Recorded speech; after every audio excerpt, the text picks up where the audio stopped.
bismillah oustaz Iran nuyu naa la mais oustaz yow lan nga xam ci nga fas nit bu ko takkaat. ah man nga koy laaj. mooy yéen.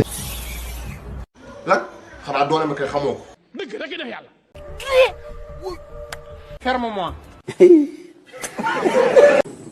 yéen kay na ngeen defoon ci njëlbeen nga ba bëggante.